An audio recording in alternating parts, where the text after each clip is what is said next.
దీర్ఘకాల వ్యాధులకు 20 ఏళ్ల అనుభవం ఉన్న అత్యుత్తమ హోమియోపతి వైద్యం మాస్టర్ హోమియోపతి. చేతికందని కొడుకు వచ్చాడు కదా, హాయిగా ఉందాం అనుకున్న తరుణంలో భగవంతుడు మీ పట్ల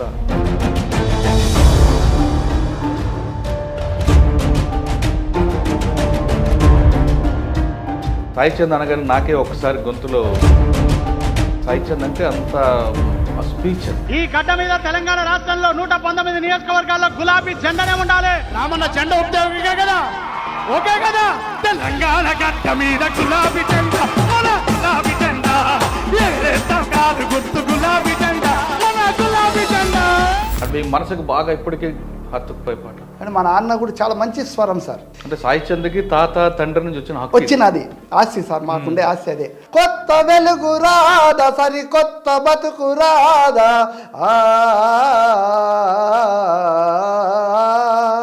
ఓ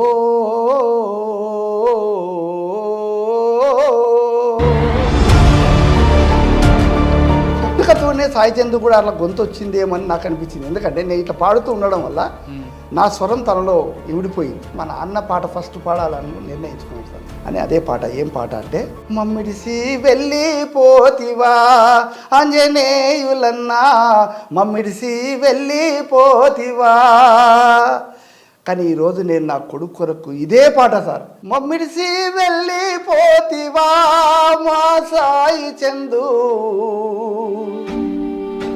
మాటైనా చెప్పకుండరా నా బిడ్డ, నా కొడుక సాయి చందు, నాకైనా చెప్పకుండా వెళ్ళిపోతివా బిడ్డ, నన్ను కాసారి నువ్వు పలకరించి పో బిడ్డ.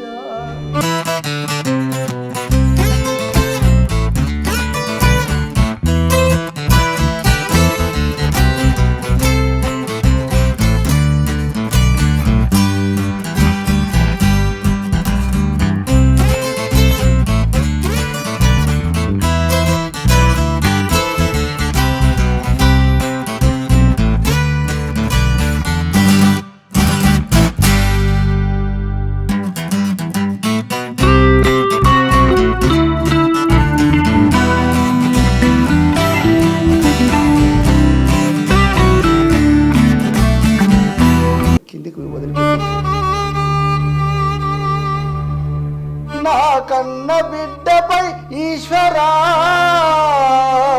నీ కరుణయే మాయరా శంకరా అని ఈ పాట పాడితే, అది ఎవరు సార్ ఏడవని వాళ్ళు, ఎవరు సార్ తల్లులు రోధించని వాళ్ళు. మీకన్నా కేసీఆర్ సారే ఎక్కువ చూసిండు, తనని అభివృద్ధి చేసిండు సార్. సాయిచంద్కి ఎంత పెద్ద ప్రమాదం వచ్చినా కూడా భయపడేవాడు కాదు.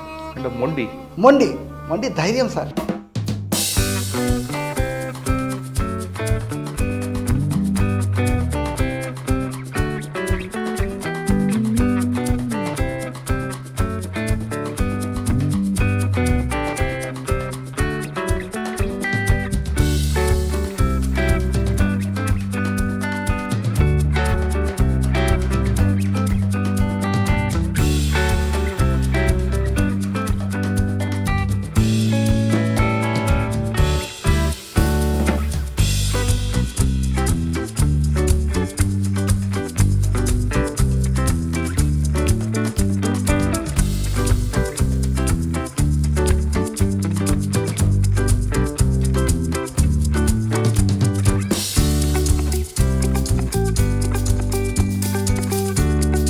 అమరవీరుల త్యాగము వృధా పోదన్నాడు.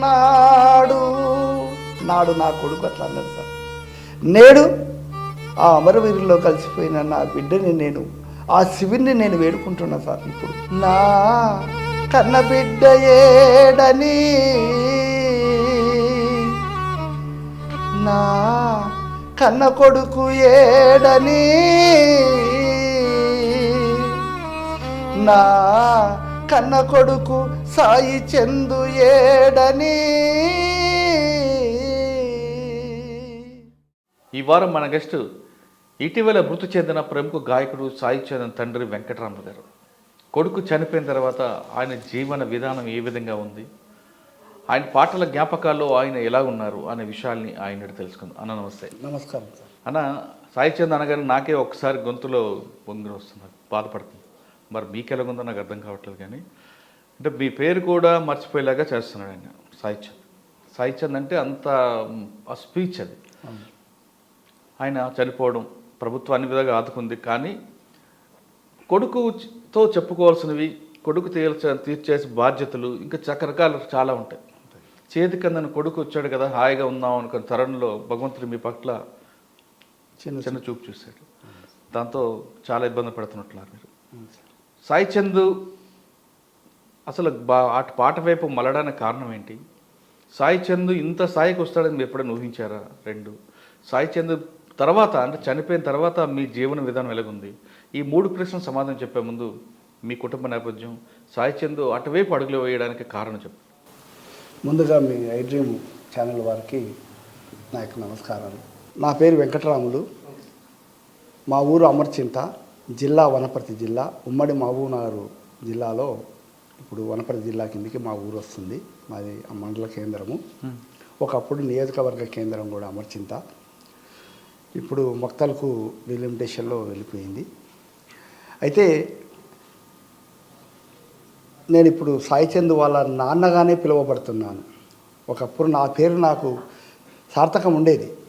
వెంకటరాములు అంటే ఆయన కూడా ఒక ప్రజా గాయకుడిగా పేరుంది అమర్చింతలో, మా మహబూబ్నగర్ జిల్లాలో. తర్వాత రాష్ట్ర స్థాయిలో కూడా నేను అరుణోదయ సాంస్కృతిక సమాఖ్యలో రాష్ట్ర ఉపాధ్యక్షుడిగా కూడా పనిచేశాను. దాదాపు ఒక 12 సంవత్సరాలు ఓల్డ్ టైమర్గా కూడా పనిచేశాను.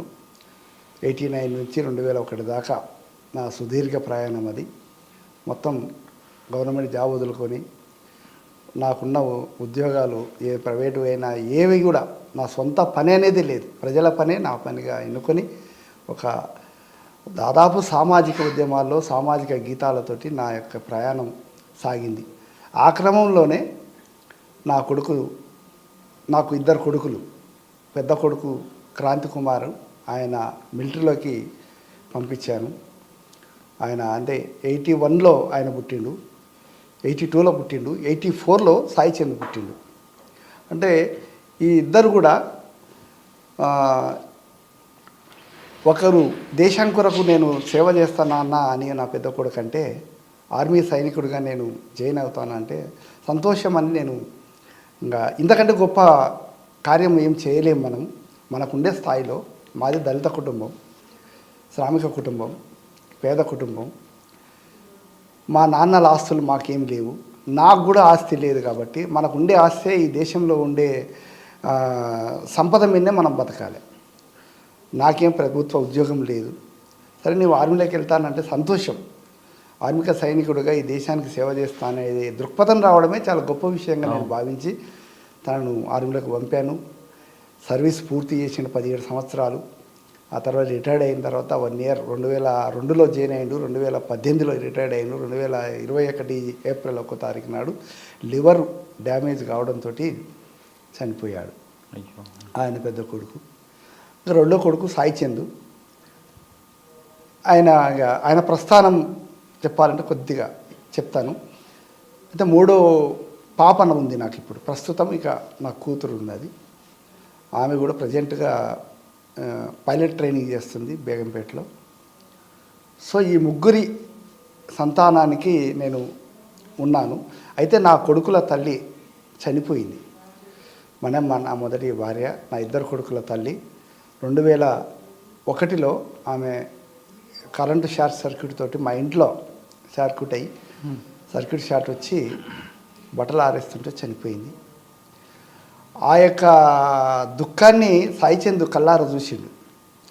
తన తల్లి మరణాన్ని తన కళ్ళ ముందే తను కాపాడాలని చేతులు దాచి అమ్మా అమ్మ అని అరిస్తే కూడా తల్లి తన చెంతకు చేరకపోవడం, తన కళ్ళ ముందే కనుమరుగవడం తనకి ఎంతో దుఃఖాన్ని మిగిల్చిపోయింది.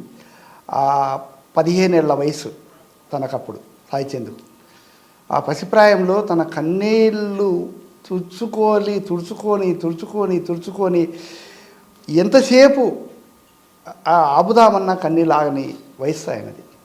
అట్లా బాధని దాదాపు తను చనిపోయే వరకు 2023 జూన్ 29 వరకు తన తల్లి జ్ఞాపకాలని మర్చిపోలేదు. తన తల్లి యొక్క మరణాన్ని ఎప్పుడు తలుచుకుంటుండేది. తన ఇంటర్వ్యూలో ప్రతి ప్రస్థానంలో తన ఇంటర్వ్యూలో ఎప్పుడు మొదలుపెట్టినా తన తల్లిని తలుచుకోకుండా ఎక్కడ ఇంటర్వ్యూలో ప్రస్తావించలేదు. తన కన్నీళ్ళు కూడా ఆగలేదు. అట్లా పాటల వైపు ఆయన ఎప్పుడు అడుగు వేస్తారండి, దానికి కారణం ఏంటి? ఇట్లా అంటే ఈ క్రమం అంటే ఆయన కళ్ళ ముందు అట్లా జరిగింది. ఆయన పాటల వైపు ప్రధానంగా పాట అనేది ఒక ఆయుధంలాగా తనకు ఎప్పుడు దొరికింది అంటే 6వ తరగతి చదువుతుంది. 95లో ఆయన 6వ తరగతి. ఆమె గవర్నమెంట్ స్కూలే సార్. మా పిల్లల మొత్తం చదువులు, నా చదువులు కానీ నా పిల్లల చదువులు, నా పెద్ద కొడుకు కూడా గవర్నమెంట్ హై స్కూలు, నా చిన్న కొడుకు కూడా గవర్నమెంట్ స్కూలు, నా కూతురు కూడా గవర్నమెంట్ స్కూలే. మొత్తం స్కూల్ కానీ కాలేజీలు కానీ అంత పీజీ వరకు చదువుకున్నారు. నా చిన్న కొడుకు కానీ నా కూతురు కానీ ఇద్దరు కూడా గవర్నమెంట్ కాలేజీలోనే సీట్లు సంపాదించుకున్నారు. మంచిగానే కొనసాగింది. అయితే ఈ క్రమంలో 6th క్లాసులో కల్చరల్ ప్రోగ్రాం పెట్టినప్పుడు యాక్టివిటీస్లో తను పాల్గొని నేను పాట పాడితే ఎట్లా ఉంటుందో చూద్దామని అట్లా ట్రయల్ చేసిన. అంటే నేను ప్రజాగాయకుని కదా సార్. అవును. నేను అప్పటికే నేను దాదాపు 78 నుంచి నా ప్రస్థానం మొదలైంది పాటగా. అంటే గద్దరు సినిమా చూసినాను, మా భూమి సినిమాను. 79లో మా భూమి సినిమా చూసినాను. అప్పుడు బండెనక బండి గట్టి అనే పాట నన్ను ఇన్స్పిరేషన్ చేసింది. గుర్తుందా పాట? గుర్తుంది సార్. ఒకసారి పాడండి. బండెనక బండి గట్టి 16 బండ్లు గట్టి ఏ బండ్లే వస్తావు కొడుకో నైజాము సర్కరోడా నాజీల మించినవురో నైజాము సర్కరోడా చుట్టుముట్టు సూర్యపేట నట నడమ నల్లగొండ చుట్టుముట్టు సూర్యపేట నట నడమ నల్లగొండ నువ్వు ఉండేది హైదరాబాదు దాని పక్క గోలుకొండ నువ్వు ఉండేది హైదరాబాదు దాని పక్క గోలుకొండ గోల్కొండ కిలా కింద గోల్కొండ కిలా కింద గోల్కొండ కిలా కింద గోల్కొండ కిలా కింద నీ గోరి గర్తం కొడుక నీ గోల్కొండ కిలా కింద నీ గోరి గర్తం కొడుక. ఆ పాట మీకు మంచి చూపు తెచ్చినట్లుంది కదా? అవును. ఆ పాటతో నేను కొంచెం లైఫ్నే మార్చుకోవాలనుకున్నాను. ఆ పాట ఆ సినిమా చూసిన తర్వాత నేను ఐటీఐ చదువుతుంటే అప్పుడు ఐటీఐ కాలేజీ నుంచి నేను మా క్లాస్మేట్స్ అందరితో కలిసి హైదరాబాద్ వచ్చి సినిమా చూసాము. అప్పుడు బి నరసింహరావు డైరెక్టర్ని కలిసినాం. 6వ రోజు మేము సినిమా చూసే రోజు ఆయన కూడా వచ్చిండు, కలిసినాం. అట్లా ఒక ఇన్స్పిరేషన్ కలిగింది సార్ నాకు ఎందుకు. అట్లా ప్రజాగీతాలతోటి ప్రజలను ఉత్తేజం చేయొచ్చు. మాకు కూడా ఒక సామాజికమైన అవమానాలు ఉన్నాయి మాకు, మా వర్గానికి, మా జాతికి. ఆ జాతి యొక్క అవమానాలు పోవాలంటే ఇలాంటి చైతన్యమైనటువంటి సాంస్కృతిక రంగంలో ఉంటే మంచిదని నాకు అనిపించి నేను ఇక అప్పటి నుంచి సాంస్కృతిక రంగం పాటలే పాడాను సార్. నేను ఇక అరుణోదయ అని కాదు కానీ సాంస్కృతిక అంటే జానపదాలు కాకుండా, సినిమా గీతాలు కాకుండా, అటువైపు వెళ్ళకుండా నేను ఇక ప్రజల గీతాలే ఏదైతే ఆ భావజాలం వైపు వచ్చేసిన. ఇంకా అంటే ఇంకా నేను ఒక్క పాట కూడా ఎక్కడ కూడా సినిమా పాట కానీ అంటే ఈవెన్ స్కూళ్ళల్లో కాలేజీల్లో ఎక్కడ కూడా నేను పాట పాడితే ప్రజాగీతాలే పాడాను. పాటలు తప్ప వేరే పాటలు పాడలేదు సార్. ఇంకో పాట చెప్పండి, పాడండి. అంటే మీ మనసుకు బాగా ఇప్పటికీ హత్తుకుపోయే పాట. అంటే నాకు 83లో ఇదే హైదరాబాదులో నేను ఇంటర్మీడియట్ చేసిన సార్. ఆ క్రమంలో నాకు రేడియో స్టేషన్లో పాట పాడే అవకాశం వచ్చింది. రేడియో స్టేషన్లో పాడిన సార్ 83లో లకిడి కప్పుల దగ్గర. అప్పుడు మొట్టమొదటిసారి ఇప్పుడు నేను ఎక్కడ పుట్టినా చిన్న పల్లెటూరులో పుట్టినా, నేను ఎక్కడ ఎవరి సంతానంలో ఉన్నా దళిత జాతి సంతానంలో ఉన్నా, నా చదువేంటి నేనేంటి మా కుటుంబాలకే చదువులు లేవు సార్. అప్పటికి నేను ఒక 5వ వాడిని మా ఊర్లో, మా కులంలో చదువుకున్న వాళ్ళలో నేను ఒక 5వ వాడిని. ఇలాంటి వాడిని నాకు రేడియో స్టేషన్లో పాట పాడడానికి అవకాశం ఇవ్వడం అనేది చాలా గొప్ప విషయంగా నేను భావించుకున్నాను. అంటే ఈ గొంతు, ఈ స్వరం ఉండబట్టే కదా నన్ను ఈ స్థాయికి తీసుకొచ్చింది. ఆ గళం అనేదే కదా ఈ దళాన్ని ఏర్పరిచింది అని నాకు అనిపించింది సార్. మా నాన్న కూడా భజన గీతాలు పాడేవాడు. అంటే మా నాన్న కూడా చాలా మంచి స్వరం సార్. అట్లా మా నాన్న కూడా పాడు సార్. నాకు బాగా నచ్చుతున్న పాట రంగారంగ నీదలతు ఏ రంగాడ నీదలతు రంగారంగ నీదలతు ఏ రంగాడ నీదలతు రంగా నా చింతలాముని రంగా రంగారంగ నీదలతు ఏ రంగాడ నీదలతు రంగారంగ నీదలతు ఏ రంగాడ నీదలతు అని చింతలముని రంగా అని కృష్ణుడి యొక్క అవతారంలో అదొక భాగం అయింది. రేడియోలో పాడిన పాట ఇదేనా? ఇది కాదు, ఇలాంటి పాటలు నాకు చాలా మా నాన్న భజన పాటలు మా నాన్న వాడే పాట ఇది. అంటే సాయి చంద్కి తాత తండ్రి నుంచి వచ్చినది నాకు మా నాన్న నుంచి అట్లా ఇన్స్పిరేషన్. తాత తండ్రి సాయి చంద్ ఆస్తి, ఆస్తి సార్ మాకుండే ఆస్తి అదే. అంటే మా నాన్న నుంచి నేను నేర్చుకునేలేను ఆ పాటలు, మళ్ళీ విని సంతోషపడ్డా. అంటే మీ రక్తంలో ఉంది పాట. ఎస్ సార్, నిజం అది. అది మా నాన్న కూడా మా తాత పుట్టించి మా నాన్న పాడడం వల్ల మా నాన్న నాకు పాట వినాలనే కుతూహలం రేపడం, పాటలు విని నేర్చుకున్నాం. మాకు ఎవరు నుంచి సార్ సంగీత దర్శకులు మాకు ఎవరు లేరు సార్, విద్వాంసులు ఎవరు లేరు. మా స్వయంగా మేము మా నాన్నను చూసి నేను నేర్చుకున్నా. భజనకు పోతుంటే నేను కూడా రేడియోలో పాడిన పాట పాడతాను. అట్లా ఆ రకంగా నాకు వచ్చి 83లో నాకు రేడియో స్టేషన్లో పాడే అవకాశం ఇట్లా ఆ స్వరం రావడంతో 83లో యువతరం శిరమెత్తితే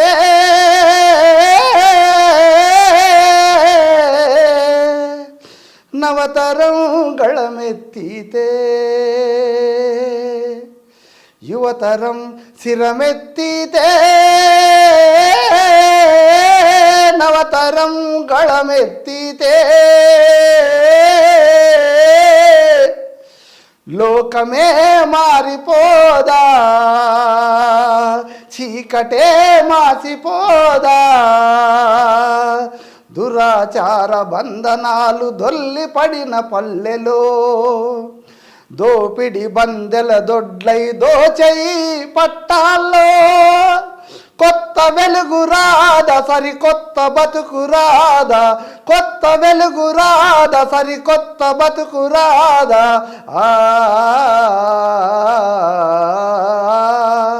ఓ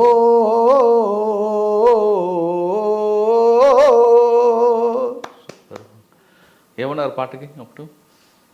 ఆ పాట పాడినాక మొత్తం మా ఊర్లో ప్రతి ఆ ఊర్లో రేడియోలు కూడా తక్కువ సార్.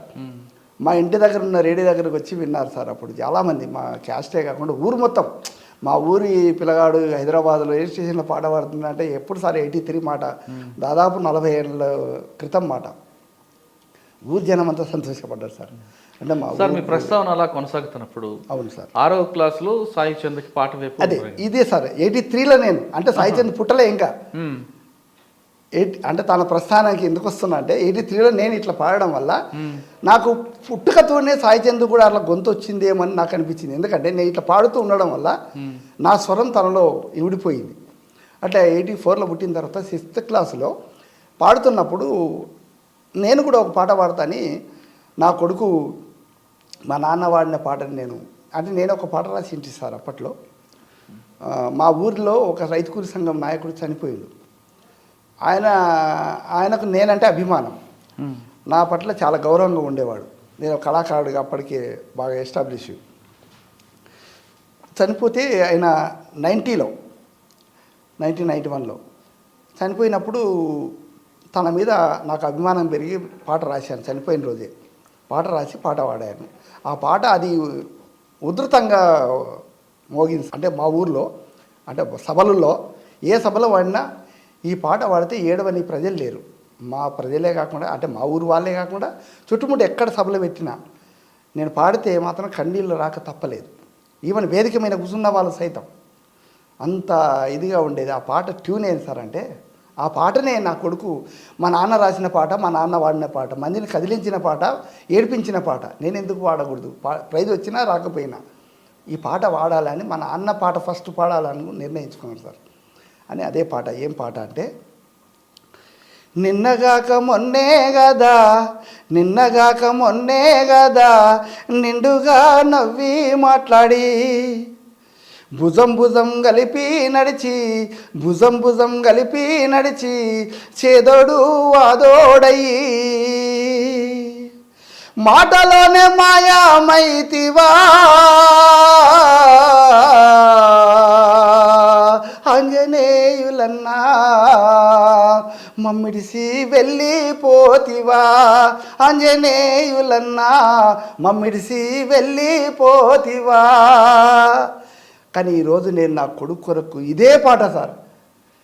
మమ్మిడిసి వెళ్ళిపోతివా మా సాయి చందు మాటైనా చెప్పకుండరా నా బిడ్డ నా కొడుక సాయి చందు. నీ కొరకు కళాకారులు ఎదిరి చూస్తున్నారు బిడ్డ, నీ కొరకు కళాకారులు ఎదిరి చూస్తున్నారు బిడ్డ. నీ పాట వినుట కొరకు ప్రపంచం తల్లాడిల్లే, నీ పాట వినుట కొరకు ప్రపంచం తల్లాడిల్లే. అమెరికాలో లండన్లోనా కొవ్వొత్తులతో నీకు జోహార్లు అర్పించిరి నా బిడ్డ సాయి చందు. మళ్ళెప్పుడొస్తావోరా నా కొడుక సాయి చందు, నాకైనా చెప్పకుండా వెళ్ళిపోతివా బిడ్డ. నన్నొక్కసారి నువ్వు పలకరించి పో బిడ్డ.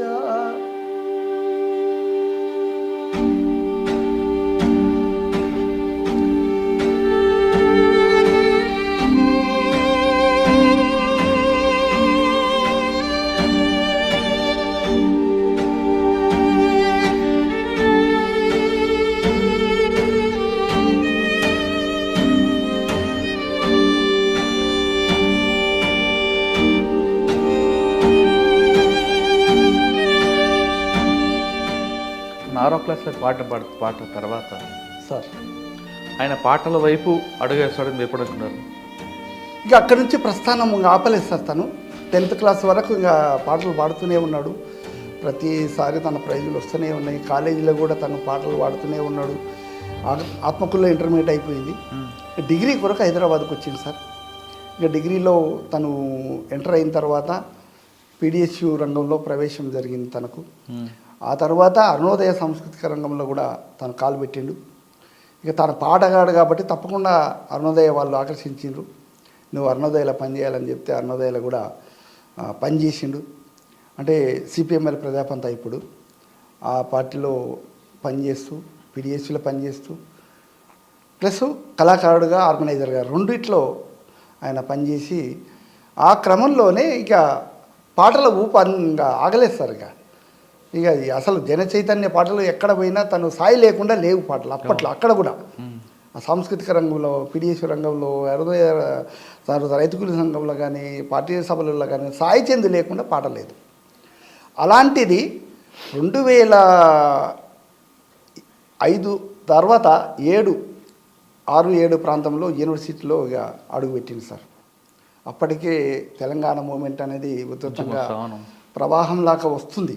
మెల్లమెల్లగా ఊర్లు తెలంగాణ కావాలనే జనం వస్తున్న క్రమంలో మన గౌరవనీయులు ముఖ్యమంత్రి కేసీఆర్ సారు అప్పుడు ఆమరణ దీక్షకు కూడా పూనుకోవడం 2009లో. అంతవరకే పీక్ స్థాయిలోకి వెళ్ళడం. సాయి చంద్ లాంటి కళాకారుడు అప్పటికి ఇంకా తెలియదు ఎవరికి తెలంగాణ మూమెంట్కు.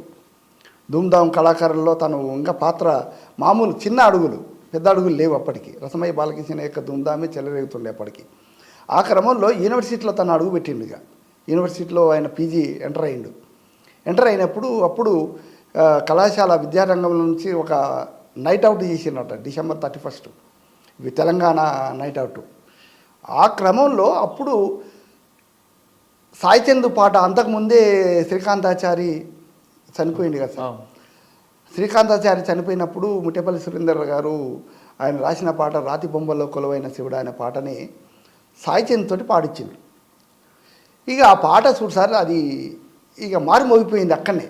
సాయి చంద్ వాళ్ళ మన శ్రీకాంతాచారి వాళ్ళ ఊర్లో వాళ్ళ తల్లితో పాటు మన ప్రస్తుత ముఖ్యమంత్రి గవర్నర్లు కల్వకుంట్ల చంద్రశేఖరరావు గారు కూడా తన కంట నీరును కిందికి వదిలిపెట్టేసిండ్రు. అంత గొప్పగా ఆ గళాన్ని విని ఆ పాట వింటుంటే ఏడవని కళ్ళు లేవు.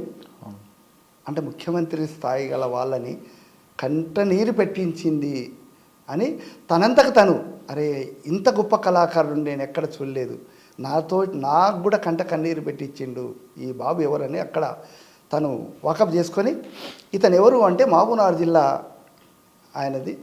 అప్పటికే మాకు మహబూబ్నగర్ జిల్లాలో ఎంపీగా ఉన్నాడు సార్ కల్వకుర్తి చంద్రశేఖరరావు సార్, మహబూబ్నగర్ ఎంపీగా ఉన్నాడు అప్పుడు.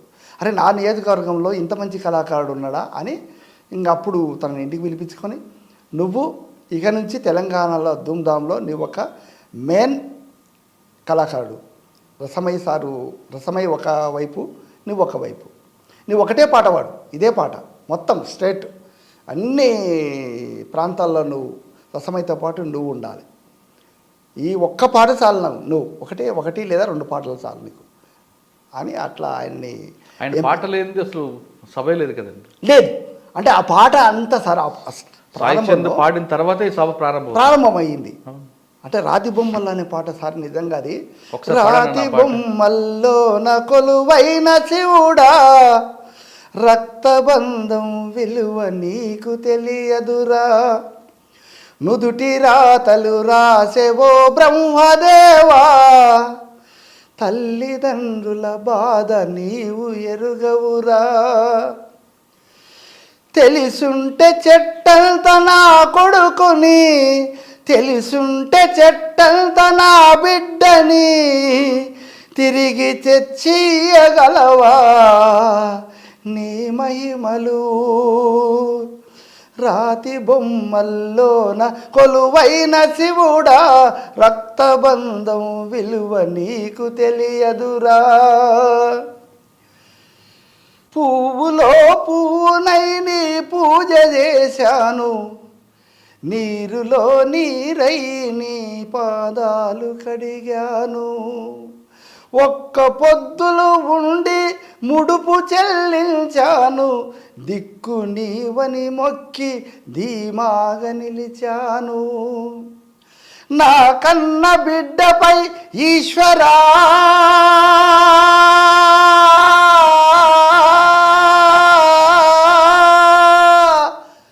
నా కన్న బిడ్డపై ఈశ్వరా నీ కరుణయే మాయరా శంకరా అని ఈ పాట పాడితే సార్ ఎవరు సార్ ఏడవని వాళ్ళు, ఎవరు సార్ తల్లులు రోధించని వాళ్ళు?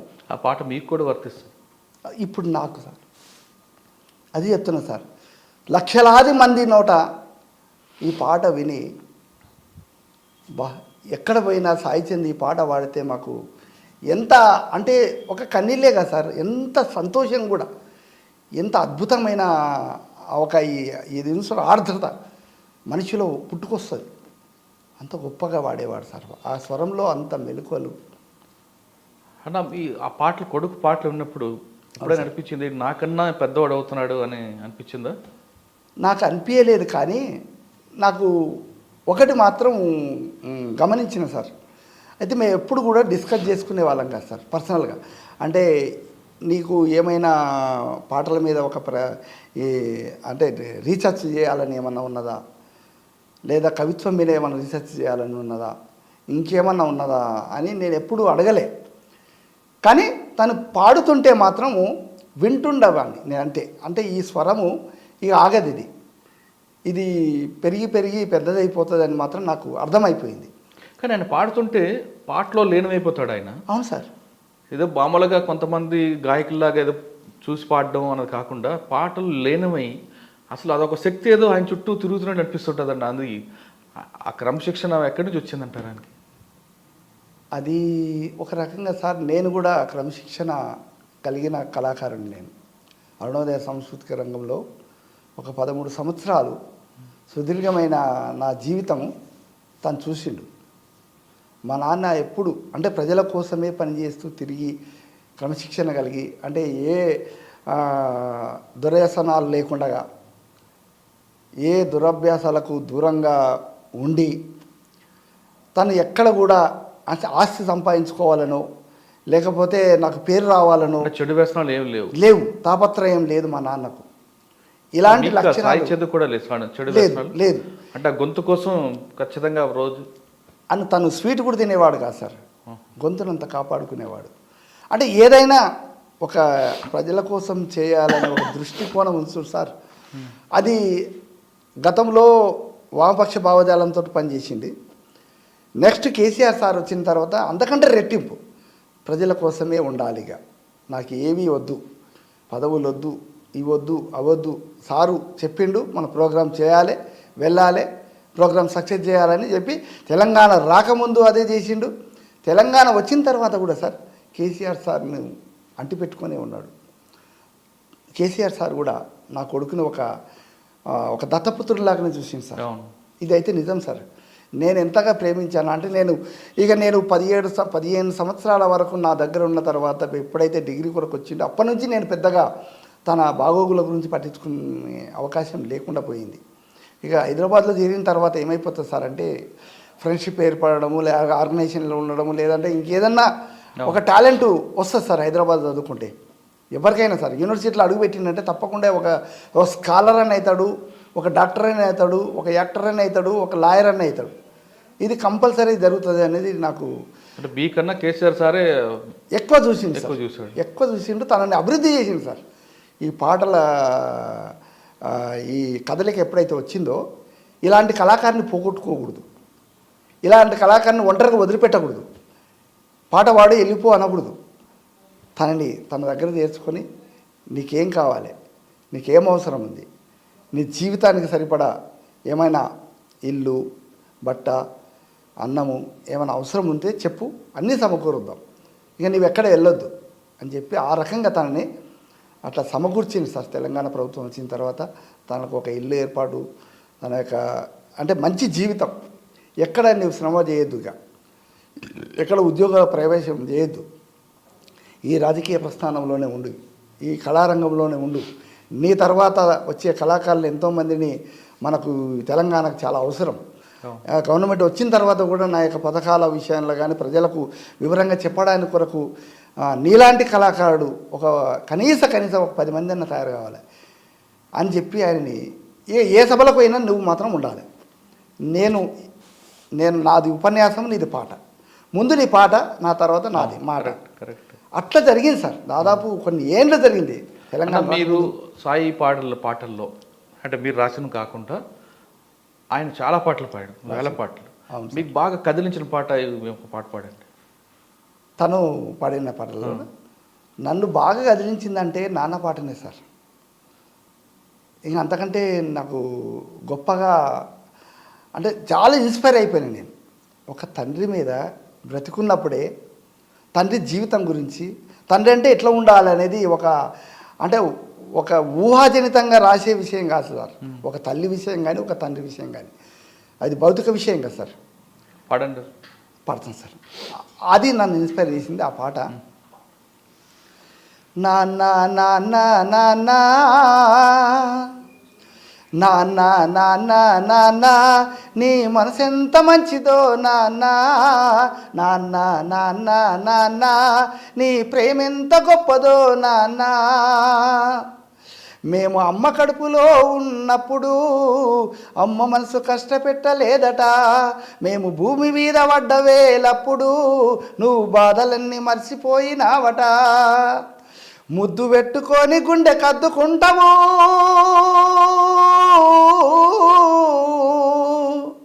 ముద్దు పెట్టుకొని గుండె కద్దుకుంటావు, బారసాల చేసి నువ్వు గౌరంగా చూసుకుంటావు. నాన్న నాన్న నాన్న నీ మనసు ఎంత మంచిదో నాన్న, నాన్న నాన్న నాన్న నీ ప్రేమ ఎంత గొప్పదో నాన్న.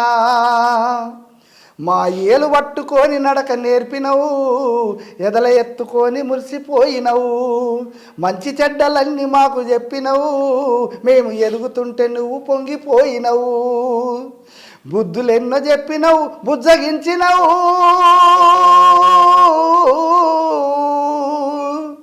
బుద్ధులెన్నో చెప్పినవు బుజ్జగించినవు, మేము చిన్న తప్పు చేసిన చిరునవ్వుతోనే మన్నించినవు. నాన్న నాన్న నాన్న నీ మనసెంత మంచిదో నాన్న, నాన్న నాన్న నాన్న నీ ప్రేమెంత గొప్పదో నాన్న. కుటుంబ భారమంతా మోసుకొచ్చినవు, బాధ్యతకు మారు పేరైనవు. నీ కష్టమంతా కడుపులోనే దాచుకున్నవు, నీ కన్నీళ్ళు కంటి రెప్ప దాటనీయవు. మేము ఒక్క పూట పస్తులుంటే చూడలేవయా,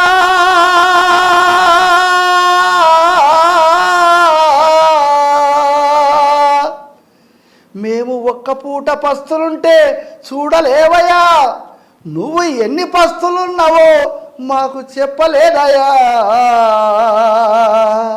అది నాన్న నాన్న నాన్న నీ మనసెంత మంచిదో నాన్న, నాన్న నాన్న నాన్న నీ ప్రేమెంత గొప్పదో నాన్న. మేము కోరుకున్నదేది కాదనవు, మా మనసును గాయపరచనీయవు. నీ ఎదల ఎన్ని బాధలున్నా కానీ నా క్షేమమే నువ్వు కోరుకుంటావు.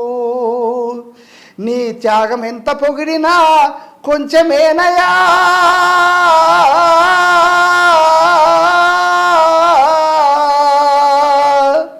నీ త్యాగం ఎంత పొగిడినా కొంచెమేనయా. త్యాగశీలి నాన్న నీకు పాదాభివందనమయ్యా. ఇంతకంటే గొప్పగా తల్లిదండ్రులకి ఏముంటుంది సార్ కీర్తి. ముఖ్యంగా తండ్రికి ఇంత గర్వకారణమైనటువంటి పాట పుట్టించి తండ్రిని ప్రేమించని వాళ్ళని కూడా తండ్రిని ప్రేమించాలి. సాయి చూడు వాళ్ళ నాన్న ఎవరి నాన్ననో చూసి ఇన్స్పైర్ అయ్యి తండ్రి అంటే ఇంత గొప్ప వాళ్ళు కూడా ఉంటారు.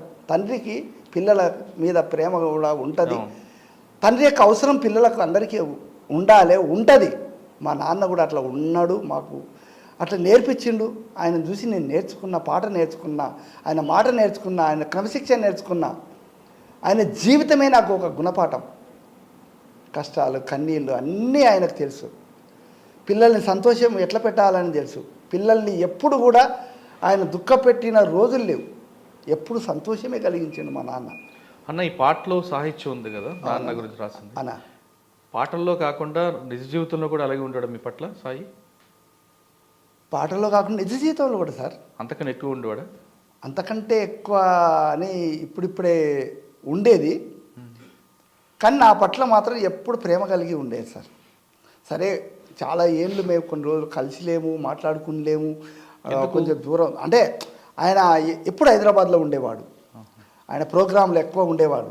ఎప్పుడో ఒకసారి నేనన్నా వచ్చి కలవాలి, లేదా ఎప్పుడో ఒకసారి అమర్చింతకు వచ్చి తను రోజుకి వచ్చి మాట్లాడాడు, ఫోన్లో మాట్లాడేవాడు అప్పుడప్పుడు, తక్కువ. కాకపోతే సార్ నా దృష్టి ఏంటంటే ఎప్పుడు కలిసి ఉంటేనే ప్రేమ ఉంటుందని నా అభిప్రాయం కాదు. ఎప్పుడన్నా కానీ ఒక్కసారి సార్, ఇప్పుడు మీరు ఉన్నారు, ఒకసారి సార్ బాగున్నారా మీరు వెంకటరాములు గారు అంటే అదే హ్యాపీ అనిపిస్తుంది. అట్లా కన్న కొడుకు ఇంత ఎదుగుతున్న క్రమంలో నాతోటి ఒక పూటగా మాట్లాడకపోయినా కలవకపోయినా అది పెద్ద విషయం కాదు.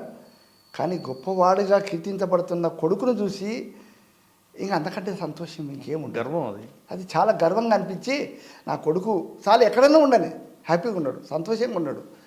మా నాన్న వల్లనే నేను ఇంత గొప్పవాడిని అయినా అని చెప్పుకున్నాడు. ఎక్కడ పోయినా సార్, ఎక్కడ పోయినా తను మా నాన్న నాకు ఈ పాట నేర్పించిండు, మా నాన్న వల్లనే నేను ఈ స్థాయికి వచ్చిన, నేను మా నాన్న లేకుంటే ఇక నేను లేను అని నాకు పాదపూజ కూడా చేసింది సార్. నా ప్రమాణ స్వీకారం అప్పుడు ఒక తండ్రిగా మా నాన్న నాకు జన్మనిచ్చి రక్తం పంచిచ్చి, అదే కాకుండా నాకు ఒక స్వరం ఇచ్చిండు. ఆ స్వరంతో ఈరోజు సాయి చంద్ అనేవాడు ప్రపంచం అంతా వెలిగిపోతున్నాడు. అది మా నాన్నకి స్వరం లేకపోయి ఉంటే నేను ఎంత సాధన చేయవలసి వస్తున్నానో, ఎంతటి ప్రావీణ్యం సంపాదించుకోవాల్సి వస్తున్నానో అని తను భావించి, మా నాన్న నాకు గురువే, మా నాన్న జీవితమే నాకు పాఠం అయిపోయింది, అంతకు తప్ప వేరే ఏమి లేదని చెప్పి. మీరు ఆయనకి కోట్లాది రూపాయలు ఆస్తి పైన అంతకన్నా ఎక్కువైనా గలం ఇచ్చారు, నాకు చాలా అది చాలు సార్. నాకు అదే చెప్పింది సార్. మా నాన్నకి నేనేమి ఇవ్వలేకపోవచ్చు, మీరు కూడా ఇవ్వలేదు, నేను కూడా ఇవ్వలేదు, తనకు నిజంగా ఇవ్వలేదు సార్. మీ నేను గొంతుకు ఇచ్చారు కదా. మామూలుగా నేను పెంచిన తల్లిదండ్రులుగా నాకుండే స్థాయిలో నా పిల్లల్ని నేను పెంచుకున్నా. అదొక్కటే కాకుండా క్రమశిక్షణతో నేర్పేది ప్రధానంగా. క్రమశిక్షణ కూడా చాలా నన్ను చూసి తర్వాత కేసీఆర్ను చూసి కూడా నేర్చుకున్నారు సార్. అన్న, ఆయన ఈ ఎంత నిబద్ధత. ప్రయాణంలో సార్ ఒక చిన్న కుటుంబంలో పుట్టిన మీరు, మీ అబ్బాయి అలా అలా అలా అలాగే ఈ స్థాయి ప్రపంచ స్థాయికి ఎదుగుతాడని మీరు ఎప్పుడు ఊహించలేదు. ఊహించలే. కానీ ఎదుగుతున్న కొడుకును చూసి సంతోషపడుతున్న సమయంలో ఇంత పెద్ద ఉపరితనం రావడం, ఇంత చిన్న వయసులో ఇటువంటి హెల్త్ ఇష్యూస్ వస్తాయని, ఆరోగ్య సమస్య వస్తుందని, అది కూడా ఇంత దారుణంగా జరుగుతుందని ఊహించారా? ఊహించలేదు సార్. అసలు ఆ రోజు ఏం జరిగింది మీకు ఎప్పుడు తెలిసింది? అయితే అంతకుముందే 2010లో ఒకసారి చిన్న స్ట్రోక్ వచ్చింది సార్. ప్రోగ్రామ్ ఇస్తున్నప్పుడే వచ్చింది, ఖమ్మంలో వచ్చింది. అప్పుడు గెటాన్ అయినాం సార్. నిమ్స్లో జాయిన్ చేసినాం. వారం రోజులు ట్రీట్మెంట్ జరిగింది. యాంజియోగ్రామ్ ఇచ్చిండ్రు. మామూలుగా ట్రీట్మెంట్ జరిగింది. అక్కడ ఏం స్టంట్లు గింట్లు ఏమీ వేయలేదు. ఇక గెటాన్ అయిపోయింది కాబట్టి ఇంకేం కాదు అనుకున్నాడు. మేము ఎప్పుడైనా గుర్తు చేస్తుంటాం, సాయి జాగ్రత్త బిడ్డ, కొంచెం ఈ అప్పుడప్పుడు ఏదన్నా అంటే సరి అయిన టైంకు నిద్ర అవ్వకపోవడం, సరి అయిన టైంకు భోజనం చేయకపోవడం వల్ల కూడా కొంచెం ఇది కలుగుతుంది. అంతేకాకుండా స్వరాన్ని కూడా హై పిచ్ లెవెల్లో ఎత్తి కొంచెం అలసట, గుండెకు అలసట ఇవ్వద్దు అని చెప్పి నేను చాలాసార్లు గుర్తు చేసేవాడిని. ఎందుకంటే నేను కూడా గాయకుని కాబట్టి మనం ఎంత స్వరంలో పాడితే మన హార్ట్ ఎంత తలడిల్లిపోతుంది అనేది మనకు తెలుస్తుంది. లంగ్స్ కూడా తెలిసిపోతుంది. మన పేగులు కూడా నాభి నుంచి వస్తుంది పాట అంటే.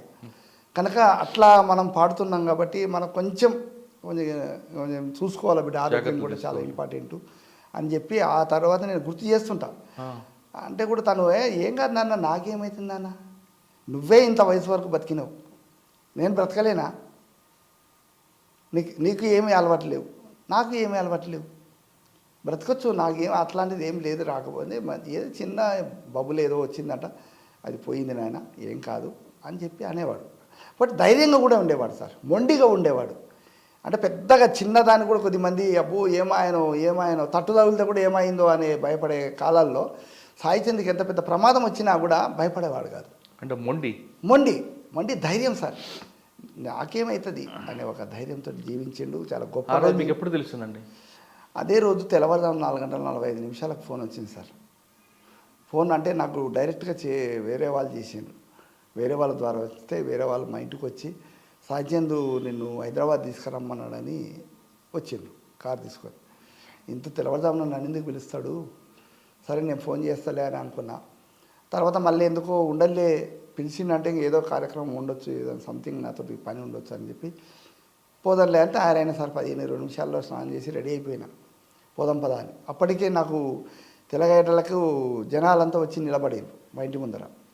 నాకు కొంచెం డౌట్ వచ్చి ఏం అసలు విషయం ఏంటి, సాయికి ఏమన్నా నన్ను పిలుచుకురమ్మన్నాడా, నీకు ఏమన్నా అయిందా, గతంలో అట్లా వచ్చింది కాబట్టి ఏమన్నా ప్రమాదం జరిగింది, యాక్సిడెంట్ అయిందా నేను అనుకుంటే కాదు అని చెప్పి మెల్లిగా నాకు స్లోగా చెప్పిండ్రుగా.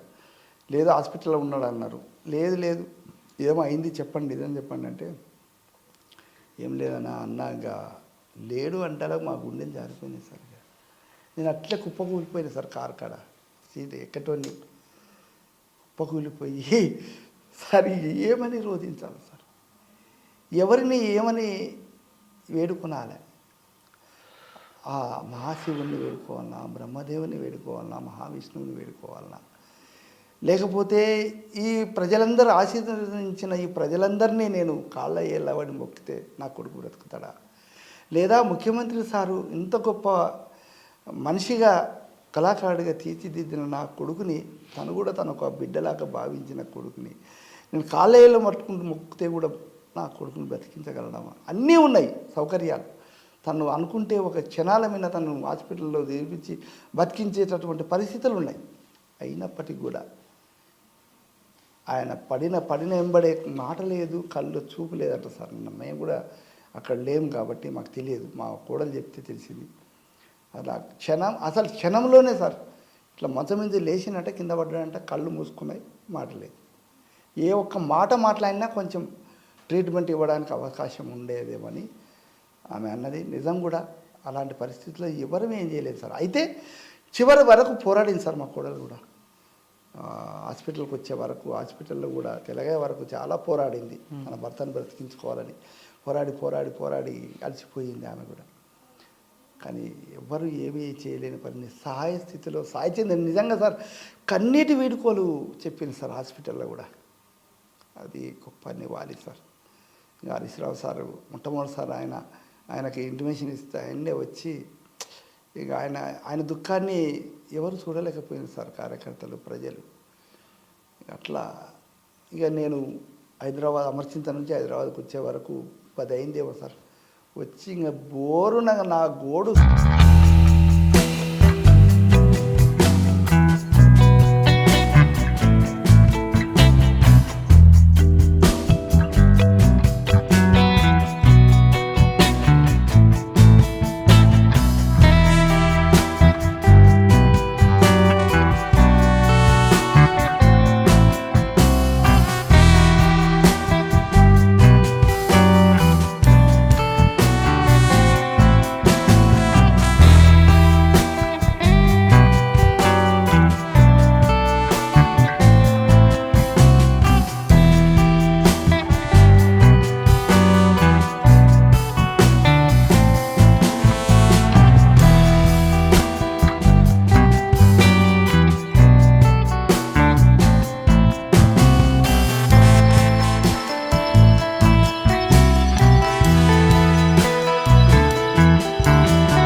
నేల మీద పుట్టినవాడు, ఆ జాతిలో పుట్టినవాడు, ఆ జాతి గురించి గొప్పగా గర్వంగా చెప్పుకుంటారు సార్. అది నేను కులం విషయం అంటలేను నేను, కానీ ఆ కన్న తల్లిదండ్రులని, ఆ పుట్టిన నేలని, ఆ పుట్టించినటువంటి జాతిని తను తప్పు ఎప్పుడు మరవకూడదు సార్. కన్న తల్లిని, కన్న ఊరిని, తన జాతిని మరవకూడదని అంటారు సార్, ఎవరైనా అంటారు. ఈ 3 చాలా ఇంపార్టెంట్ అంటారు. ఆ 3 మరవలేదు సార్ నా కొడుకు. కానీ తల్లిదండ్రులను మర్చిపోలేదు. అంటే పాట రూపకంగా తల్లిని స్మరించిండు, తండ్రిని స్మరించిండు, ఊరిని, మా ఊరి మీద కూడా పాట రాసిండు. అట్లాగనే మా జాతి గురించి కూడా పాడిండు. గొప్ప సంఘ సంస్కర్త లాగానే తయారయ్యాడు సార్. రెండవ అంబేద్కర్ లాగా తయారైపోయాడు సార్. అందరూ ఆ అంబేద్కర్ విగ్రహ స్థాపనలో భాగంగా సభలో ముఖ్యమంత్రి గారు సమక్షంలో ఈ పాట పాడి అందరినీ మెప్పించగలిగిందంటే నిజంగా సార్ ఆయనలో అనేక కోణాలు ఉన్నాయి సార్. ఆయనకు అన్ని కోణాలు ఉన్నాయి ఆయనకు. ఎవరు ఎక్కువ ఎవరు తక్కువ అని కాదు, కానీ ఆ రకమైనటువంటి విజ్ఞానవంతమైనటువంటి జ్ఞానాన్ని కూడా సంపాదించుకున్నాడు సార్. చాలా చదువుకున్నాడు, చాలా పుస్తకాలు చదువుతుండే. అన్న పోయిన సాయిని అయితే తీసుకురాలేము. అవును సార్. పాట ఉన్నంత వరకు ఆయన ఉంటాడు, ప్రపంచం అందరికీ ఆయన పాట ఉంటేనే ఉంటుంది సార్. ఇప్పుడు మీరు చనిపోయిన తర్వాత కార్యక్రమాలు అయిన తర్వాత ఆర్థికంగా మీకు ఇబ్బంది లేకపోవచ్చు, కానీ అవును సార్, మీ జీవన విధానాలు కొనసాగుతుంది అంటే ఆయన జ్ఞాపకాలలోనే ఉన్నారా ఇంకా? అంటే ఇప్పటిదాకా దాదాపు 3 నెలలు అయిపోయింది సార్. 4వ నెల నడుస్తుంది. తప్పకుండా ఆయన జ్ఞాపకం లేకుండా మేము ఒంటరి ఇల్లు అయిపోతుంది కదా సార్. నిర్మానుష్యమైనటువంటి గృహం అవుతుంది మాది. అంటే కొడుకులు లేని ఇల్లు, కోలాహలంగా ఉండే ఇల్లు అంత కలకలగా మారిపోయింది. అంత సాయి పిల్లలతో మీ అనుబంధం ఎలా ఉందండి? సాయి పిల్లలతో అంటే నాకు సాయి కొడుకు మాత్రం నన్ను గుర్తుపడతారు సార్. నా మనమరాలు అంతగా చిన్న వయసు గుర్తుపట్టలేదు, ఎప్పుడు ఎక్కువగా నన్ను చూడలేదు. నా మనమడైతే గుర్తుపడతాడు, తాతయ్య అని పిలుస్తాడు. అంటే చిన్నప్పటి నుంచి నేను ఇంటికి వెళ్తే నన్ను ఇద్దరం షాపింగ్కి వెళ్ళే వాళ్ళం. మా సాయి నన్ను నా మనమన్ని ముగ్గురిని తీసుకెళ్ళి షాపింగ్ చేసుకునేటప్పుడు మాట్లాడుకునే వాళ్ళం. అట్లా నన్ను గుర్తుపట్టేవాడు. చనిపోయినప్పుడు కూడా తను చూసి ఏడ్చిండు, తాతయ్య డాడీ లేడని. ఆ తర్వాత దశదిన కర్మ అప్పుడు కూడా తాతయ్య బాయ్ బాయ్ అని చెప్పి అన్నాడు. నిజంగా సార్ అది నా మన్మడు అయితే నన్ను గుర్తుపెట్టుకుంటాడు సార్. ఎందుకంటే 10 ఏళ్ళ వయసు ఉంది. అన్న ముందు సాయి మీరు కలిపి ఎప్పుడైనా పాడారు ఎక్కడైనా? పాడాం సార్. ఇక్కడ HMTVలో 2010 అనుకుంటాను సార్. అప్పుడు HMTVలో అరుణోదయ సాంస్కృతిక సమాఖ్యతో పాటు మిగతా కళాకారులని అందరినీ పిలిచి ఒకటి ప్రోగ్రాం ఇద్దామని రసమయ్య బాలకిషన్ సాయిని అడిగిండట. ఒక ప్రోగ్రాం ఇద్దామంటే అప్పుడు సాయి ఉండి నాన్నను కూడా పిలిపిద్దాము, నాన్న కూడా పాట పాడిద్దాం నాన్న, వీళ్ళతో అరుణోదయ నాగన్న, అరుణోదయ రామారావు, కానూరి వెంకటేశ్వరరావు అందరు కలిపి ఆ ఛానల్ వీళ్ళందరూ కలిపి తో పాటు నాన్నను కూడా పిలుద్దాము, ఆ బ్యాచ్లో ఉన్నోడే నాన్న, మేము ఆ బ్యాచ్లో ఉన్నాం సార్, ఆ బ్యాచ్లో ఉన్నాడే కాబట్టి నాన్నను కూడా పరిచయం చేద్దాము ఈ సందర్భంగా అని చెప్పి అప్పుడు పిలిచింది సార్ నన్ను. కలిసి పాడారు సాయి అందరం కలిసి పోయిన ప్రోగ్రాంలో నేను సాయికి ఒక పాట ఇచ్చిండ్రు, నాకు సపరేట్ ఒక పాట ఇచ్చింది, నేను పాడాను. ఆ తర్వాత సాయి నువ్వు కలిసి నాన్న నువ్వు ఇద్దరు కలిసి పాడండి అని చెప్పి రసమయ్య కోరిండు, మీరిద్దరు కలిసి ఒక పాట పాడండి అని అన్నారు. అంటే సరే పాడతాంలే అని అది ఒక పాట చరణం పాడాలి. అది ఏం పాట సార్ అంటే, ఏ పాట పాడను ఏమని పాడను బ్రతుకే కన్నీరురో ఓరయ్యా బ్రతుకే కన్నీరురో మగబిడ్డనైననని నన్ను మెచ్చుకున్నారు, సాగు భూములమ్మేసి నన్ను చదివించారు, డిగ్రీలు పుచ్చుకొని దిక్కులు చూస్తున్నాను, ఏ పాట పాడను ఏమని పాడను బ్రతుకే కన్నీరురో ఓరయ్యా బ్రతుకే కన్నీరురో, ఆశలు పెంచుకున్నా అమ్మ నాన్నను వెంచలేను, తోబుట్టు చెల్లెలికి తోడునే తేలేను, జోగినై తిరుగుతున్న నిరుద్యోగినై నేను,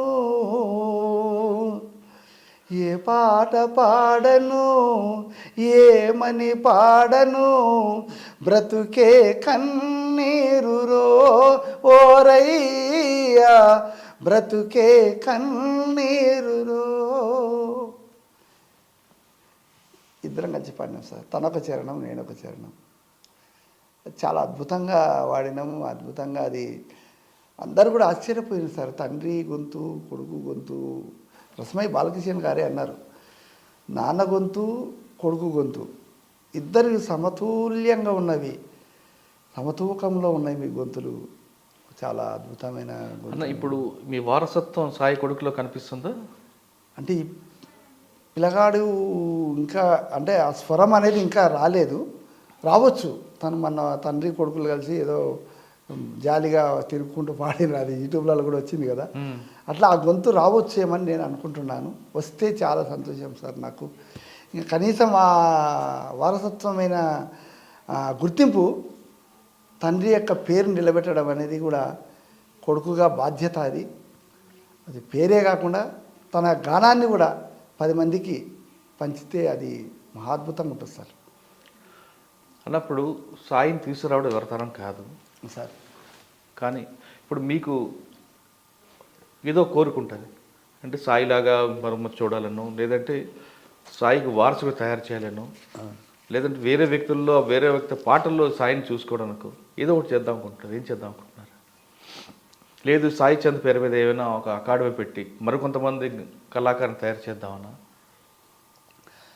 అంటే మా కోడలు ఇప్పుడు వేరే బిజినెస్ కార్పొరేషన్ చైర్మన్ ఉంది కాబట్టి తను అనుకున్నది ఏందట అంటే ఈ తన బర్త్డే సందర్భంగా ఒక అకాడమిక్ను స్థాపించి ఒక వనాన్ని ఏర్పాటు చేసి అందులో కళాకారులను కూడా తయారు చేయించాలి, సాయిని పేరు నిలబెట్టాలనే దృష్టితోటి కూడా తను ఉన్నా అని కూడా చెప్పింది ఆమె. అంటే అంతకుముందే వాళ్ళు బ్రతుకున్నప్పుడే సాయి కూడా అన్నాడు, నేను మా రజని అంటే తన భార్య, ఆమె కూడా కళాకారిణి, డ్యాన్స్ కళాకారిణి కాబట్టి మేమిద్దరం కలిసి ఒకటి కళాక్షేత్రం ఏర్పాటు చేద్దాం అనుకున్నాము అని చెప్పి కూడా చెప్పిండ్రు. అట్లా సాయి యొక్క జ్ఞాపకాలని గుర్తుంచుకోవాలంటే తప్పకుండా కళాకారులను తయారు చేస్తే, రెండో తరాన్ని తయారు చేస్తే అది సాయికి నిజమైనటువంటి నివాళిగా ఉంటుందని చెప్పి ఆమె కూడా భావించింది. దానికి ఆమె యొక్క కృషి కూడా చేస్తుంది. ఇప్పుడు ప్రారంభ దశలో ఉంది. ఇప్పుడు అట్లా చేసే అవకాశాలు అయితే ఉన్నవి.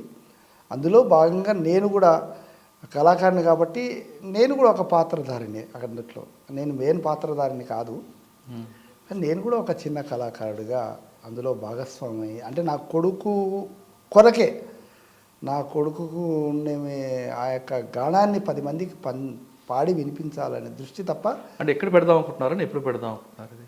హైదరాబాద్లోనే ఏర్పాటు చేద్దామని అనుకున్నది. తను ఎప్పుడు చేస్తుంది, ఎక్కడ చేస్తుంది అనేది ఇంకా తనకే తెలుసు. ఆ విషయంలో నేను పెద్దగా దాని మీద అంత ఎదిగా లేదు సార్. ఎందుకంటే అది కొంచెం ఆర్థికంగా సంబంధించినటువంటి అంశము. అందరినీ కూడా జమ చేసి ఎట్లా చేద్దాం ఏం కథ అనేది కూడా తనకు కూడా టచ్లో ఉన్నారు కళాకారులు.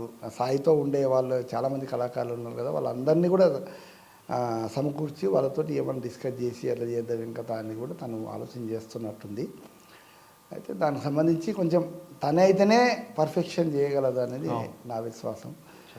నేను మాత్రం దానికి సపోర్ట్గా ఉంటాను అంతే తప్ప నా పాత్ర పెద్దగా లేదు సార్. ఎందుకంటే నేను అంత గొప్పగా చేయలేనేమో, నాకుండే ఆర్థిక వనరులను బట్టి కానీ నాకుండే ఏజ్ రీత్యా కానీ అట్లాంటి పరిస్థితి చేయలేకపోవచ్చు.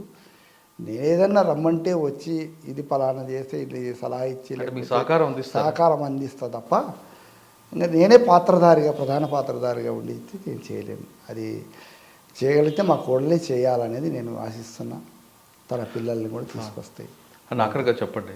చెప్పండి సార్. ఇప్పుడు మీ జీవన విధానం ఎలా కొనసాగుతుందండి? ఉదయం లేచిన దగ్గర నుండి ఆయన జ్ఞాపకాలతోనే వెళ్తున్నారా, లేదు మీ ఆరోగ్యం పట్ల కూడా జాగ్రత్త తీసుకుంటున్నారా? అంటే తన జ్ఞాపకాలు సార్ నాకు ఇంకా నా ఊపిరి ఉన్నంత వరకు తన జ్ఞాపకాలు ఉంటాయి. అదొకటి తప్పదు ఇంకా నాకు. ప్లస్ ఇంకోటి ఏంటంటే తన జ్ఞాపకాలతో పాటు నా ఆరోగ్యం కూడా ఇప్పుడు ప్రధానమైన విషయం. నాకు కూడా బీపీ షుగర్ కూడా ఉన్నది. అందుకే మీ కొడుకు జ్ఞాపకాలు వెళ్తున్నారు కానీ మీ ఆరోగ్యం పట్ల శ్రద్ధ చూపించట్లేదు ఒక వార్త ఉంది. అట్లేం లేదు సార్. మీ ఆరోగ్యం జాగ్రత్త చూసుకుంటున్నారా? అంటే నేను దాదాపు నాకు బీపీ వచ్చి 13 సంవత్సరాలు అవుతున్నది సార్. షుగర్ వచ్చి 5 సంవత్సరాలు అవుతున్నది. రెగ్యులర్గా నాకు 3 మంత్స్కి ఒకసారి చెకపింగ్ ఉంటుంది సార్. నాకు ఆర్మీ వాళ్ళ హెల్త్ కార్డు ఉంది సార్. పెద్ద అబ్బాయి వల్ల నాకు హెల్త్ కార్డు కూడా వచ్చింది కాబట్టి తప్పకుండా 3 మంత్స్కి ఒకసారి నేను హైదరాబాద్లోని కేర్ హాస్పిటల్లోనే, ప్రస్తుతానికి అయితే కేర్ హాస్పిటల్లో చెకప్ చేసుకుంటున్నా. చాలా అంటే ప్రతి విషయాన్ని అంటే లంగ్స్ కానీ, హార్ట్ కానీ, కిడ్నీస్ కానీ ఇవన్నీ బాగున్నాయా లేదా ముందు ఇవి, ఎందుకంటే షుగర్ వల్ల ఐస్ కానీ, పళ్ళు, డెంటల్ కానీ ఇవన్నీ కూడా ప్రాబ్లమ్స్ వస్తే అవకాశాలు ఉన్నాయి కాబట్టి అన్నిటిని కూడా చెకప్ చేసుకుంటున్నాను.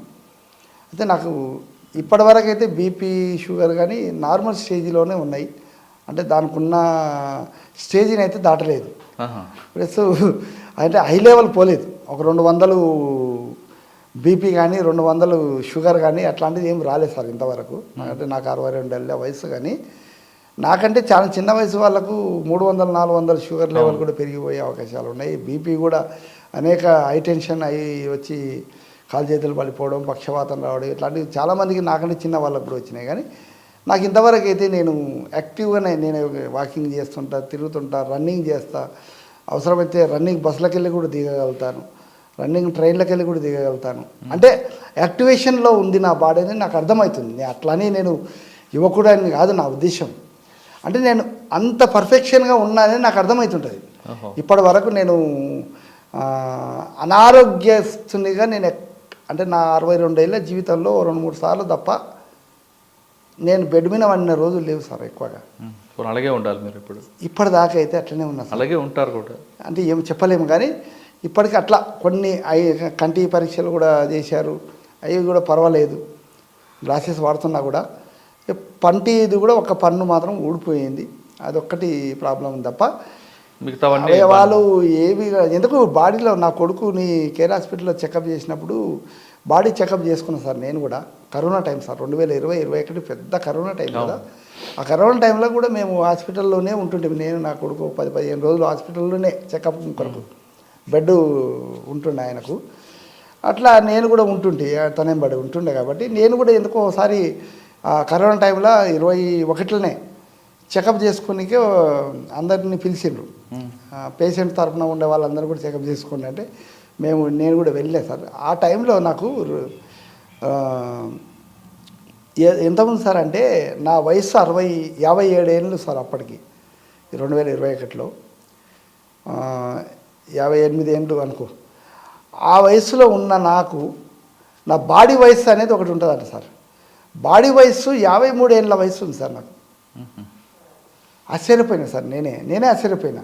అంటే బాడీ వయసు వేరే ఉంటుంది, మన యాక్చువల్ వయసు వేరే ఉంటుందా అని నేను అంటే అటులో బాడీలో ఉండే అవయవాల యాక్టివ్నెస్ని బట్టి బాడీ వయసును కూడా గుర్తిస్తుందంట సార్ వాళ్ళు ఆ మిషన్స్. అట్లా నా వయసు 53 ఏళ్ళ వయసు. ఇక మిగతావన్నీ కూడా అంతే స్ట్రెంత్ తర్వాత అన్నీ కూడా చూస్తే చాలా అంటే ఒక యంగేజ్లో ఉండే వాళ్ళకి ఎట్లున్నావో నీకు అట్లా ఉన్నవి. చాలా మీరు అన్నట్లే అన్నారు, నీవు గ్రేట్ఫుల్ అయ్యా, నీవు 100 ఏళ్ళు జీవించే అవకాశాలే ఉన్నాయి నీకు. అంటే ఏం చేస్తుంటావు నీ ఇప్పటి వరకు, నీ వృత్తి ఏంటి అని అడిగితే నేను ఐటీఐ కాలేజీలో ప్రైవేట్ కాలేజీలో లెక్చరర్గా పనిచేస్తున్నాను సార్ ఇప్పటిదాకా. మొన్నటిదాకా నా కొడుకు చనిపోయే ముందు వరకు, ఒకరోజు ముందు వరకు. అప్పటి వరకు కూడా నేను 40-45 ఏళ్ళు సైకిలే తొక్కినాయి సార్. నా జీవన ప్రయాణం సైకిలే. నాకు వెహికల్ నడపడానికి రాకుండే సార్, బైక్ నడపడానికి రాదు. నా కొడుకు 60 ఏళ్ళు నిండిన సందర్భంగా, బర్త్డే సందర్భంగా నా కొడుకు బైక్ ఇప్పించి నాకు చాలా సంతోషపరిచింది సార్. గత సంవత్సరమే 2022 జూన్ 10వ తారీఖు నా బర్త్డే సార్. ఆ రోజు తను ఫోన్ చేస్తే ఉదయం నాన్న నా బర్త్డే 60 ఏళ్ళు పూర్తి అయిపోయినాయి, 60 గంటల పడ్డా అని గుర్తు చేసిన అంతే. అంటే అదేదో షష్టి పూర్తి చేసుకొని నన్ను ఇది చేయాలి అది చేయాలని కాదు, క్యాజువల్గా గుర్తు చేసిన. అంటే ఒక అర్ధాయుష్యు దాటిపోయిన బిడ్డ నేను ఇప్పుడు, కనుక ఒకసారి గుర్తు చేద్దామని ఫోన్ చేస్తే నా కొడుకు ఏం చేసిందంటే, నాన్న కంగ్రాచులేషన్, నీకు ఫోన్ పెట్టేసి నాకు ఆధార్ కార్డు పంపి అన్నాడు. ఫోన్లో పంపించేస్తే సాయంత్రం వరకు ఇంటికాడ బైక్ దిగింది సార్. బైకు కేకు కట్ చేసి లైవ్లో నా ఫోన్లో ఓపెన్ చేసి నాతో మాట్లాడాడు. బాగుందా నాన్న, బండి బాగుందా, హ్యాపీగా ఉందా, నీకు ఇది సంతోషమే కదా, ఇది గిఫ్ట్ కాదు, నా ప్రేమతోటి నీకు అందిస్తున్నటువంటి చిరు కానుక, ఇది నీకు అవసరం. ఇప్పుడు ఈ వయసులో నువ్వు ఇన్నేళ్ళు సైకిల్ దొక్కినావు చాలుగా, ఇక దీని మీద నువ్వు గౌరవంగా నువ్వు ఊళ్ళో తిరగాలి. నువ్వు సైకిల్ తీసి బైక్ ఉంది ఇప్పుడు ఇప్పుడు అదే ఉంది సార్. అదే నా కొడుకు ఇప్పించినాకనే బైక్ వారం రోజులు ట్రైనింగ్ చేసి నేర్చుకొని అదే బైక్ తోటి నేను ఇప్పుడు ప్రయాణం చేస్తున్నాను సార్. ఎక్కడ పోయినా బైక్ ఇంకా మాకు అంటే అంత ప్రేమ సార్. నిజంగా ఇది చాలుగా సార్. కొడుకు ఎంత ప్రేమ ఉందని చెప్పడానికి ఒకటే ఒక మాట అంతే. అది ఆ రకంగా నాకు గత సంవత్సరం ఇప్పించిండు, ఒకటే సంవత్సరం అయింది సార్. జూన్లో ఇప్పించిండు నాకు, నెక్స్ట్ జూన్లో లేడు, నెక్స్ట్ ఇయర్ జూన్లో, ఈ సంవత్సరం జూన్లో లేడు. అది ఎంత సార్ నిజంగా సార్, అది ఆ గుర్తు లేకపోయింటే కూడా నాకు ఎంతో బాధగా ఉండేది. ఇంకా నా కొడుకు ఇప్పించిందని నేను స్టిక్కర్ కూడా బండి మీద పెట్టుకున్నా సార్. ఇప్పటికీ అది చూసిన వాళ్ళందరూ కూడా సాయిచంద్ వాళ్ళ డాడీ అనుకుంటారు. అంటే అంత ప్రేమ సార్, అది ఇంకా చెప్పలేము సార్. అది మాకు ఈ ఫోన్ కూడా నా కొడుకే ఇప్పించిపోయాడు. హైదరాబాద్లో మా కొడుకు పెద్ద కొడుకు హాస్పిటల్లో ఉంటే చిన్న ఫోన్ ఉంటే, నాన్న ఈ చిన్న ఫోన్ వద్దు, నీకు ఏదైనా అవసరం అవుతుంది, వాట్సాప్ ఏమైనా చూసే అని చిన్న ఫోన్ ఇప్పించిపోయాడు. ఆ ఫోను బండి సార్, ఈ రెండు నాకు చిరకాలం గుర్తుండేటటువంటిది. అది ఒక టీవీ కూడా ఇంట్లో పెట్టిపోయింది. నేను లేను ఇంట్లో, హైదరాబాద్ నుంచి వచ్చి టీవీ తీసుకొని వచ్చి మా ఇంట్లో పెట్టిపోయింది. అమర్చింతకు వచ్చి నేను లేను ఆ రోజు, పెట్టిపోయింది. అంటే ఈ రకంగా మా నాన్నకు ఏమి అడగడు, ఏ అవసరాలు ఉన్నాయో నేనే గుర్తించాలి, నాన్నకి ఏం అవసరం అనేది గుర్తించి ఇవ్వాలని ఆ మూడు గుర్తించి ఇచ్చింది సార్. ఈ ఇల్లు కూడా మంచిగా కట్టిద్దామని కూడా అనుకున్నాడు సార్. లాస్ట్ ఫిబ్రవరిలో అనుకున్నాం సార్. అడిగిన నేను ఆఫీస్లో, నాన్న ఎప్పుడు ఎట్లా మరి ఇల్లు నిర్మాణం చేద్దామంటివి, ఏమన్నా చేద్దామా నాన్న అంటే, అవి చేద్దాం నాన్న, ఇక అనుకున్నా, ఇంకా దాన్ని ముహూర్తం చేద్దాం, ఇంకా మెల్లగా చేద్దాం అని అన్నాడు. సంతోషం బిడ్డ, నీ ఇష్టం ఎప్పుడన్నా కానీ. అంటే ఇంక ఇప్పుడైతే ప్రస్తుతం ఏదైతే నేను నా భార్య కట్టుకున్న ఇంట్లోనే ఉన్నాం. దాదాపు 33 years అవుతుంది. ఈ ఇల్లు వద్దు నాన్న, ఇంకా వేరే ఇల్లు మంచి ఇల్లు కట్టిద్దాం అది ఇది అంటే, సరే బిడ్డ నీ ఇష్టం, ఎట్లయినా పర్వాలేదు, ఇక నేను ఎట్లయినా ఉండడానికి సిద్ధం, ఇన్నేళ్ళు జీవించిన, ఇక ఇంకేముంది మహా అంటే 20-30 ఏళ్ళు లేదా 10 ఏళ్ళు బ్రతుకోగలుగుతానేమో, చాలు కదా, ఎందుకు గొప్పగా పెద్ద ఇల్లు కట్టి ఎందుకు అంత శ్రమ తీసుకుంటావు, వద్దు బిడ్డ, దానికంటే ఇంకేమన్నా ఉంటే చూద్దాం కానీ అని అన్నా. అంటే ఈ రకమైన జ్ఞాపకాలు నాకు ఆఫీస్లో ఇద్దరం కలిసి ఫోటో దిగినాం సార్. తన ప్రమాణ స్వీకారం అప్పుడు ఫోటో దిగినాం. తర్వాత ఆఫీస్లోకి పోయినప్పుడు ఇద్దరం కలిసి ఫోటో దింపుకున్నాడుగా. మళ్ళీ మన కలుస్తామో లేదు, నేను ఎక్కువ కూడా రాకుంటే సార్ ఆఫీస్కు, బాగుండదని చెప్పి ఏదో 1-2 సార్లు వచ్చిన. తను చైర్మన్గా అయిన తర్వాత 1.5 year ఉన్నాడు తను. అవును, ఆ కాలంలో నేను ప్రమాణ స్వీకారం అప్పుడు వచ్చిన 1-2 సార్లు వచ్చిన అంతే. ఆ టైంలలో వచ్చి చాలా రెస్పెక్ట్ సార్. ఇంకా నాన్న వచ్చిందంటే ఎంత రెస్పెక్ట్ అంటే అంత రెస్పెక్టు. అంటే అక్కడ ఉండే సిబ్బంది కానీ అందరు, మేనేజర్ కానీ అందరు చాలా రెస్పెక్ట్లు. మా సాయికి ఎంత రెస్పెక్ట్ ఇచ్చేవాళ్ళు, నాకు అంత రెస్పెక్ట్ ఇచ్చింది సార్. అది నేను మర్చిపోలేను, వాళ్ళు కూడా మర్చిపోరు సార్. నాన్న అంటే ఇంత డిసెంట్గా ఉంటాడు అని చెప్పి వాళ్ళు, నాన్న వచ్చిండు అని చెప్పి మంచి కప్పులో టీ ఇవ్వండి నాన్నకు అని చెప్పి ఇట్లా తెప్పించి. అన్న, ఇప్పుడు చనిపోయిన కొడుకు మీద మీరు పాట రాశారా? రాశాను సార్. పాడగలరా? ఒక పాడగలను. అయితే అది ఇప్పుడు కాదు సార్, ప్రమాణ స్వీకారం అప్పుడే రాసిన నేను. అంటే అప్పుడు కాదు, చనిపోయిన తర్వాత రాయలేదు సార్. అది రాయిపోతున్నారు ఏమన్నా? ఇంకా నేను మనసులో అట్లా అనుకోలేదు. అప్పుడు బ్రతుకున్నప్పుడే తను పాట వినిపించాను నేను. అదే ఇక నాకు ఆ పాటనే ఇప్పటిదాకా ఉంది. ఆ పాట పాడండి ఒకసారి. ఒక 4 లైన్స్ రాసుకున్నా అంతే. అప్పట్లో ప్రమాణ స్వీకారం అప్పుడు నాన్న మీద ఒక పాట రాసింది తను.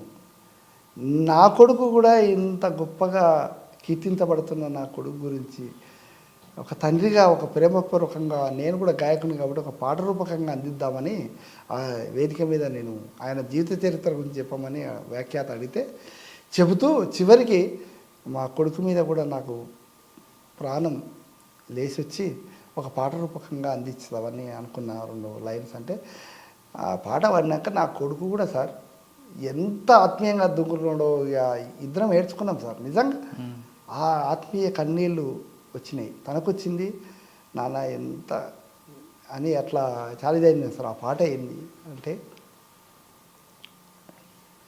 ఉద్యమాల నెలబాలుడు సాయి చంద్రుడు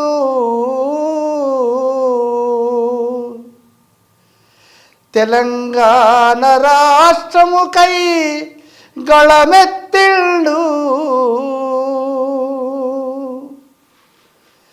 కన్న తల్లిదండ్రుల పుట్టిన ఊరు రుణం తీర్చుకున్నాడు. 4.5 కోట్ల ప్రజలకే ప్రాణమైండు. తెలంగాణకై ప్రాణం బలిదానం చేసిన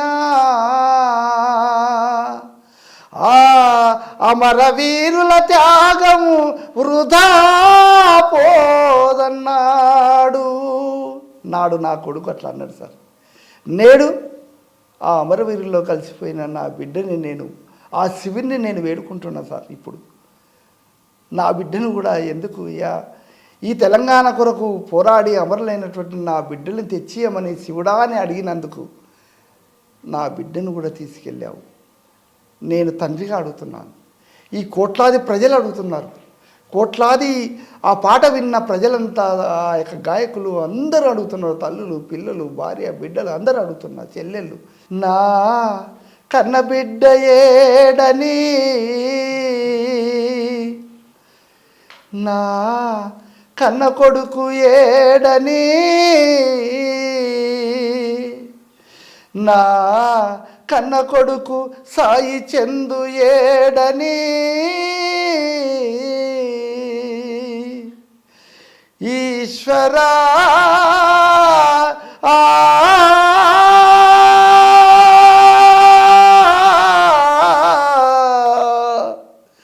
నా కన్న కొడుకు సాయి చందు ఏడని, నాలాంటి తల్లిదండ్రులకు శోకమెందుకు పెట్టిస్తున్నావు, నాలాంటి తల్లిదండ్రులకు దుఃఖమెందుకు మిగిల్చినవో ఓ బ్రహ్మదేవా, ఓ మహాశివా, ఓ దేవాన దేవతల్లారా, నా బిడ్డను మళ్ళీ పుట్టించగలరా, ఆ పాటను 10 మందికి వినిపించగలరా.